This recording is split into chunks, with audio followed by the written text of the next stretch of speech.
Good morning guys! Hinihintay ko nga ngayon ng elevator. Punta nga ngayon ako sa health center nila or tawagin is Kupat Kuli. Urine test kasi ngayon yung boss ko kaya 7 in the morning dapat dalhin ko na ito doon sa nurse. Pagbukas nga ng elevator ang lamig pala. Buti na lang at nag-jacket ako. Napakaaliwalas nga sa labas. Winter na talaga kasi malamig na yung hangin. Tuwing umaga nga ay nilalabas nila yung kanilang mga aso para nga umihi or magpupo. Magpupo nga yung aso mo, lilinisin mo yan.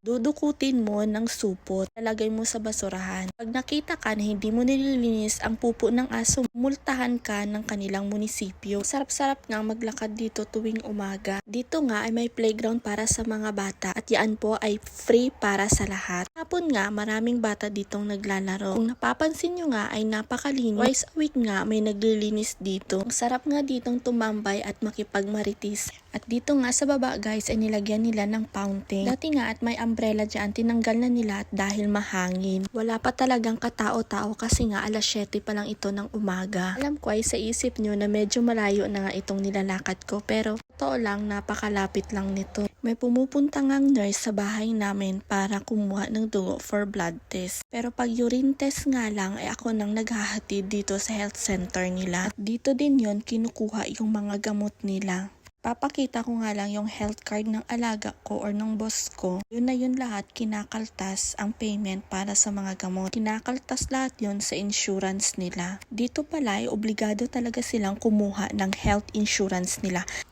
At yan nga po yung health center nila. Ibibigay ko nga lang to ang urine sample ng boss ko at uuwi na din ako.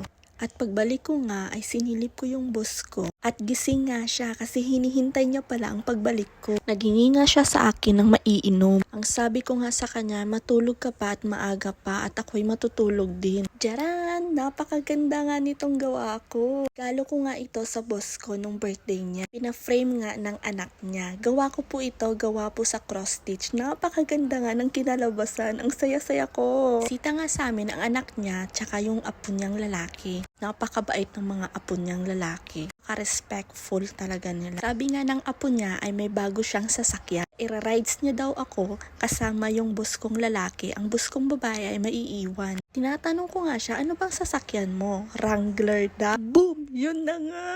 Ko yung dream car ko ito! Yes po, Wrangler na jeep po yung bago niyang sasakyan. Yo! Handa nga ako, grabe yung excitement ko. Nakikita nga akong ganitong sasakyan. Minsan nagpa-parking dyan sa may parking lot namin na kulay green siya. Sabi ko sa sarili ko, someday sana makasasakyan ako nito ng ganito kaganda. Sabi ko pa nga, Lord, sana kung hindi man ako makabili nito, sana bigyan niyo akong chance na makaride lang naman dito kahit once in a lifetime lang. Ayun nga, na-check din sa bucket list sa wakas. Kwento ko nga dito sa apo ng alaga ko na alam mo ba, dream car ko itong sasakyan mo. Sabi niya pa sa akin, di bumili ka. Sabi ko, Sos Mariosep, ibibenta ko muna yung 2 kidney ko. At tawang-tawa nga siya sa akin. Ang sabi ko nga sa kanya, I'm so happy for you. Napakabait at napakapogi talaga ng batang ito. Hey guys, hindi ko pwedeng ipakita yung mukha nila because I respect their privacy also. Soon, pag may permission na nila,